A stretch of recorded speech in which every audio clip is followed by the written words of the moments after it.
Cordial saludo, tutor, compañeros. Mi nombre es Alejandro Salinas, estudiante de la Universidad Nacional Abierta de Distancia del programa de Zootecnia. Hoy hablaremos de la morfofisiología del aparato locomotor del animal. Como primer punto, hablaremos de la conversión del músculo en carne.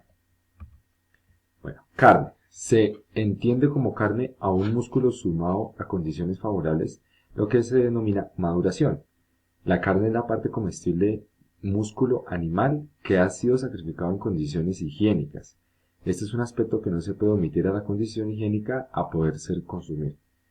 Bueno, otro punto. Para llegar a ser denominado carne, tiene que sufrir una serie de transformaciones progresivas e irreversibles a nivel físico, a nivel químico y bioquímico.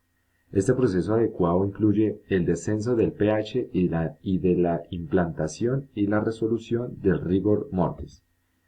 Bueno, hablaremos aquí en este punto después del sacrificio. ¿Qué pasa después del sacrificio de un bovino, de un equino, o bueno, ya sea de cualquier especie que estemos hablando? Bueno, luego al sacrificio suceden varias circunstancias en el animal. La primera, cesa la circulación sanguínea. La segunda, cesa el aporte del oxígeno a las células. Cesa la regulación hormonal, lo que disminuye la temperatura de la canal. Cesa la capacidad de respuesta al organismo frente a una infección. Aquí daremos explicación al otro punto del rigor mortis. Primero, se denomina rigor mortis como un cambio químico en los músculos que causan estado de rigidez e inflexibilidad en las extremidades. Esto suele aparecer entre las 4 a las 6 horas luego de la muerte del animal. De la muerte clínica, y llega a tener un efecto completo más o menos 12 horas posteriores pues al sacrificio como tal del animal. Aquí haremos otra explicación de la fase inicial de rigor mortis. Una unión irreversible de la miosina y actina, ya que sabemos que es una vez que producir la contracción muscular y al unirse estas dos forman la actomiosina. Esto produce como tal pues la contracción muscular del animal al momento de fallecer, al promedio de las 4 horas de lo que hablábamos anteriormente. Bueno, después de la muerte se produce la falta de regulación nerviosa y hormonal.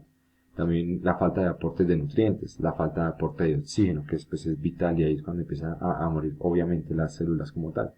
Alteración del equilibrio osmótico a nivel celular. Aquí también encontramos diferentes tipos de carnes. Aquí también es determinante el almacenamiento en cámaras frigoríficas, manteniendo temperaturas de entre 2 a 4 grados centígrados bajo estrictas medidas higiénicas.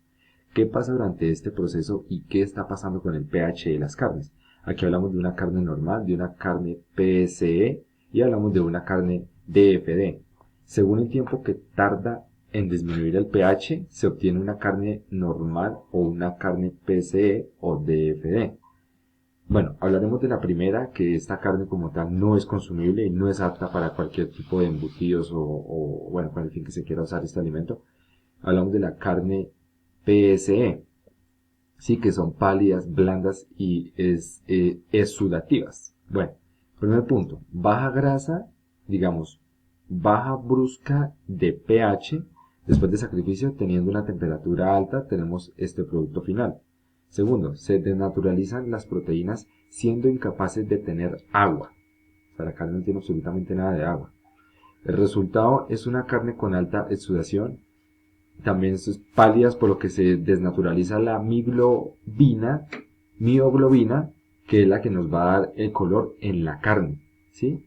Se desnaturaliza la mioglobina, que es la que nos da el color de la carne. Como podemos observar, es una carne totalmente blanca, seca, ¿sí? Que no tiene absolutamente nada de nutrientes. Bueno, esa carne es de difícil aprovechamiento, no es apta para el consumo ni para carnes de otro tipo, como lo comentaba al inicio de la explicación. Aquí hablamos de las carnes DFD, oscuras, duras y secas. Son carnes que no han producido una baja de pH, ellas se quedaron ahí.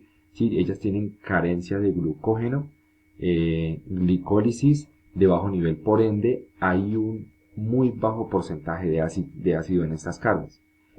También estas carnes generalmente son muy susceptibles al desarrollo de microorganismos por la falta de ácido láctico. Aquí hablamos ya de una carne consumible. Como podemos ver, ya presenta una coloratura diferente, una grasa, una carne jugosa con agua. Bueno, aquí tiene unos niveles ópticos de glucógeno en el músculo que generan de igual manera una alta calidad de ácido láctico. Si es todo lo contrario a la carne DFD. ¿Sí? Descenso gradual del pH que debe alcanzar más o menos entre 5.7 en unas 8 horas. ¿Sí? El pH tiene que estar en este promedio de 5.7 pues para ya ser una carne consumible y apta para el consumo, que ya llega a su punto de pH.